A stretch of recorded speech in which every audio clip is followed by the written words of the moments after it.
So you're finally ready for something exciting? Huh? I brought the pilot here just to really take us through something interesting. Don't know if you know, we bought 38 pieces. 38, not just any type of pieces, pristine, marquee, unique, mint, full set watches, and not your run-of-the-mill stuff. Some really special watches. I mean, I do have to say on that note, we wait years for these sort of deals, and the excitement in the office has been absolutely electric, and we wanted to just share a couple of pieces to see, what special watches really are. I mean, everyone loves a good tag Formula One, but there's only so many you can buy and sell in a day. That's it, a couple hundred a day is enough. But the ones that come around once in a lifetime are the ones we really need to talk about. For sure. Are you going to teach me anything like you always do? Definitely. We can dive straight in. So the three that I've cherry picked here, and I mean, as everyone knows, I have an absolute sickness for the moon, right? And like most watch collectors about the Moonwatch in general. I mean, Swatch even piggybacked on it, making all these plastic ones that everyone went mad over. So everyone wants a Moonwatch, and these aren't just Moonwatches, but next level special Moonwatches. Straight out the gates. So yeah, we have a solid platinum Moonwatch. Okay, insanely limited, cannot get them. They've been discontinued, obviously. And as you notice straight away when you look at it, the subdials, how different they are to a usual Moonwatch. See that? That's actually lunar meteorite. So when you say lunar meteorite, you mean a rock from the moon. So they've traced its origin from where they landed, small batch, and there's literally pieces of the moon in that Moonwatch. That's ridiculous.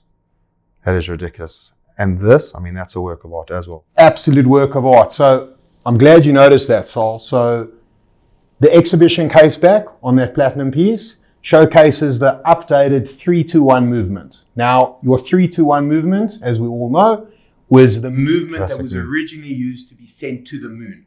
So they're showcasing this beautiful movement that they made. Obviously, it's been updated and so on, but it's effectively exactly the same as the movement that was used that went to the moon. It's potentially more insane than the fact that they took a piece of the moon and they put it in the watch. It's ridiculous. It really That's is. a work of art, that movement. Absolutely, without a doubt. And then I just have to mention, you say you've got this big obsession with the moon. His surname's Wolf. So the guy is Gaga. I mean, he tells me every day, it's a half moon tonight. It's a full moon tonight. Listen, we each have our things, right? We each have our things. No, but this is really special. Really special. And crystal sapphire? Indeed. So they've gone sapphire, which is obviously a little bit of a deviation from the standard. But remember, they wanted to update it with the quality of material. So ceramic insert. That's really different. Huh? Very different, especially with the usual aluminium that's normally used. Crystal sapphire. And obviously platinum. They actually mix a bit of white gold in their platinum to give it a different finish. So it's their own blend of platinum with a bit of white gold. Exclusively made by Omega. That's another level. What did this thing retail for? Any idea? The last listed price of this piece was around 1.4 million. And obviously they discontinued. You basically can't get them anymore. Even if you go into a boutique now and ask for it, you're not getting one. Did you say how many it's limited to? Sorry. No, I didn't. Please tell me. I have no idea. No, but surely there's a piece like this. I mean, so it would be a small production run. It's not exactly a numbered piece. Okay, really nice. Wow, special. What else you got? Well, now see as we stick into sort of vintage inspired. So this is the Ed White. Okay, so Speedy Ed White. We've never had one, huh? Never ever had one, and I'll tell you now, we're never getting another one again. That's as strongly as I believe in this. And why? This is collector's premium of note, because it symbolizes everything about the Moonwatch, but then updated to new modern spec. Okay. So I love that. Like a classic car, and then all of a sudden you give it a little bit of an upgrade, And if you have a look, so it's got the new bracelet, integrated. Bracelet's insane. Absolutely Really huge upgrade. I like think really they've done nice. a great job, Omega, over the years. Really, really nice. And then my little touches that I love a little bit of vintage, the classic vintage dial, which just gives you that throwback of history and what it's about. But just tell me, the hands and the markers are different colors? Are they? I mean, the markers almost look like they've got a tritium feel to them. Correct. So they've tried to vintage the dial, Right. but still have all the modern day elements behind it. So it's a full mix. And what is quite strange here is that, again, exhibition caseback, 3-2-1 movement, because they've got to show it off. I mean, you're putting that movement in anything, you've got to show it off. Yeah. And on top of that, ceramic insert and sapphire crystal on this sort of piece, which I thought was quite odd. I would have thought they would have done Hesselite to really bring back the old school spirit, but it sort of makes sense. I don't know why, I love the ceramic touch to the piece. Almost like really modernizes a vintage classic watch into a more retro kind of vibey, kind of, futuristic style. 100%. I mean, we saw with Rolex when all of a sudden all the ceramics came out that these old looking subs, they needed that modern lift. But it's done so nicely with the Omegas because it's like a little lick of ceramic, which I love. And I'm sure you've noticed the size of them as well. So your modern moon watches are obviously 42 mils. That's the Platinum's 42. Right. Obviously the Moonshine, which we're going to get into now, is obviously also 42. Your modern moons, that's actually 39.7. So that's the exact case dimensions of the original 145 that went to the moon. Okay. And now my moon obsession doesn't really compete with yours. Is Edward someone famous? I'm sorry, I don't know what. How much I know Edward is? I know Buzz Aldrin. I know Armstrong, right? Neil Armstrong. Huh? Not Louis Armstrong, Neil Armstrong. Neil Armstrong. Was Louis the trumpet guy? That's the one. That's the one. My music knowledge is better than my No, but seriously, Edward, one of these astronauts, I'm presuming. 100%. 100%. Well done. Well done. At least you get it. There's something for you to Google later and you can read up a little bit. Eventually. Okay. There we go. All right, very, very cool. Amazing. What else you got? So now, from blast from the past, but we keep now a modern, angry version, okay, would be this. So this is called the Moonshine, okay, which first of all, I just love the name. I mean, I think that's absolutely magic. Okay, what we have here, solid yellow gold. Obviously, it's Omega's blend of yellow gold. You'll see it's a little bit paler than a normal yellow. So it's not full Iran in Lagos. But I love, sorry to interrupt you, I love when these brands go and make their own versions of precious metals and do their own mixes, like Rolex does with Oyster Steel and Omega now with this Moonshine. It's always so special. I mean, they actually do all their versions of metal are made in-house as well. Just like Rolex, they just don't flaunt it as much. And their white gold, their rose gold, their yellow gold, everything's made in-house and it's their own blends to give it a little different color. So it's a unique look and feel. I love the texturing of this. I love the polish on the inner railings. It's like just a subtle little pop to the watch. Really I've always thought brushed or matte yellow or any form of precious metals never used enough. And I love the finish of a little bit of brushed. And even with the bevel edge, it's really, really nice. And that dial is absolutely spectacular. So I mean, it's like a dark green, but it's almost like the tone of the green is dictated by what sort of light you actually see it in. 100%. And they actually get that finish. It's PVD coated, the dial. So it goes through a full oxidization process. It's incredible. And that's what gives it that look and finish. So yeah, I mean, this is absolutely spectacular. It's a far cry from the standard vintage Omega, that the Speedmaster that's synonymous with all watch collectors' collections. Tell me a little bit more about how available are these things? Are these limited? Can you just walk into a shop and buy them? Well, the truth is, theoretically, you could get one of these. You could. However, they're not going to be sitting at a store waiting for you. You'd need to order one. You'd need to go on the list. They'd eventually have to get it for you. Your standard Omega store isn't just going to stock million rand pieces, just in case someone feels like going to go buy one. Is that recommended retail? Correct. Recommended retail for that piece, because it's solid 18 carats, would effectively be about R1 million. And what I love is that, very strangely, it brings me back to the John Mayer. It's like their version. It's like their version of the classic green gold combo, except you're not as loud and shouty, which I actually really like. Yeah, because it is quite subtle, even though it does have the ceramic insert once again. I just think the greens that look almost like dark emerald green, so it kind of like blends into. It's not shouty Hulk. Exactly. Very, very nice. And the nice thing there, what I love is that they seem to always do the exhibition case back on their special signature movements. Right. But what they've done with this piece is they've done exhibition case back, but on their new updated moon movement, to show you that it's also special. You don't have to necessarily go and have an original 321 or an 861 that everyone's going after, but that's showcasing the brand new 3861 movement, which is unbelievable indeed. Wow. So this is all really, really special. I mean, these are boutique, magnificent, top of the range Omegas. You said there were 38 of them. I mean, you surely have a few more for me that you're going to educate me on. And I know you, so we need a little bit more funk in our lives, and that's going to be the next batch. Just a little bit. Definitely. Let's get the next batch out for you.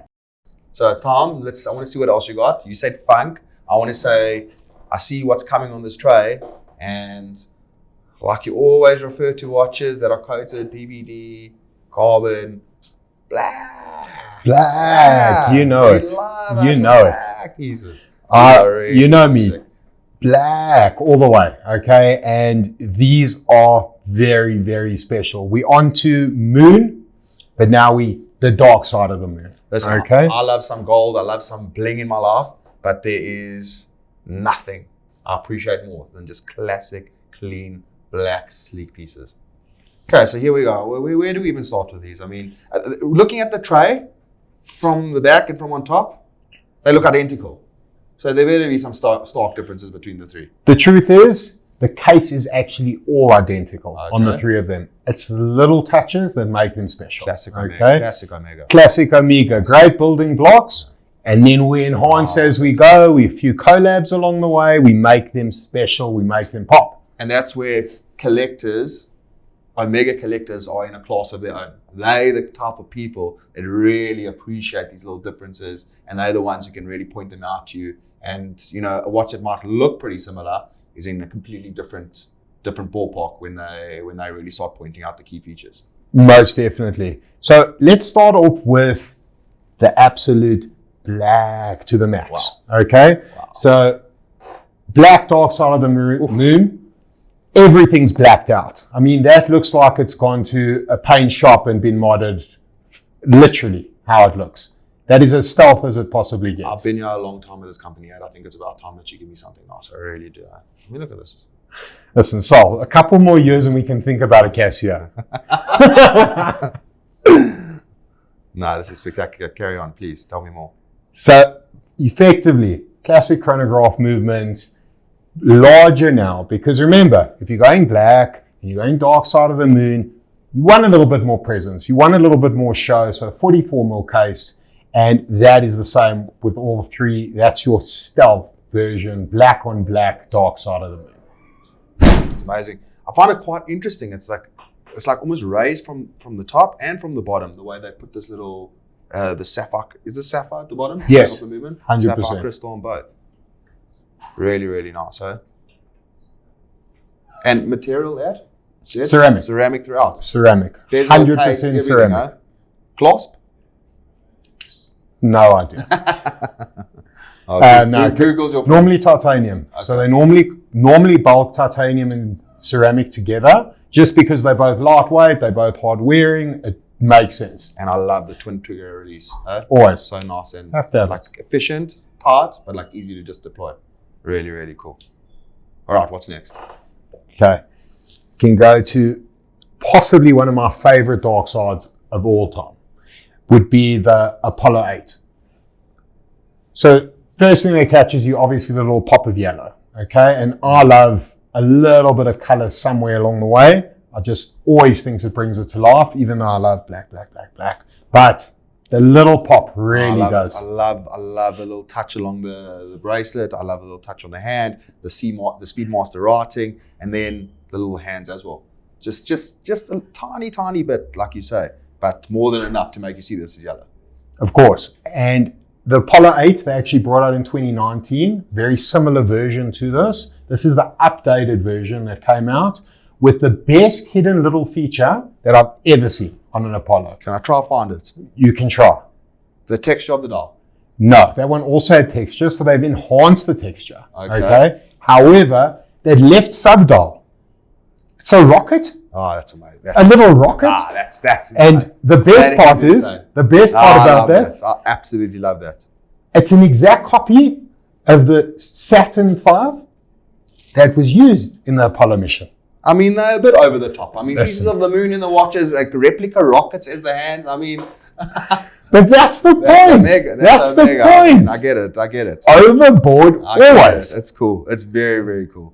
Overboard Omega, you have to love it. I mean, they take like a geeky lunar space exploration appreciation, and they make it cool and fun and trendy. That's it. And then angry when they make it black. And this is flipping angry, huh? That is so angry. So angry. Movement? What is it? What's his packing? Oh no, he doesn't know. No, I don't know. When he stores, he doesn't know. Nah. That's what I've realized. I might just stop asking you too many technical questions. Just keep it basic, black, moon, rockets, then we are right. Nah, but it's spectacular. Really, really nice. And I love the skeleton on them. I really, really do. That you get a little bit of skeleton. I'm never a fan of see through the whole watch, you know? Got you. What's next? So another collab. Omega does tend to like their collabs along the way. So this is a collab with a Lingy, okay? So what is a Lingy? Yeah, I thought you had no chance of knowing that one. Absolutely no chance. Ed White, I'm definitely yeah, that is true. So basically, it is a collab with a yachting company, effectively, and you'll see there's a lot of carbon on this piece. Okay. Now, they brought out a very expensive, limited catamaran that was completely made out of carbon fiber. And the color of their logo was black and red, hence black and red Lingy with carbon everywhere. I find it quite interesting how they take the yachting aspect and they kind of mix it with the space exploration or the Speedmaster range. Well, that's the thing, not necessarily space exploration. Remember, it's a Speedmaster, so it's all about speed. Okay. And it's a very, very fast boat. Okay. You know, that's the thing. So it's all about speed and timing and the enthusiast wanting the speed. Okay. That's what it's about. So I agree with you. In theory, it sounds like a bit of a strange collab, but end of the day, it's amazing. And again, like we said about the yellow and the red, like just these little touches, just really brings the watch to life.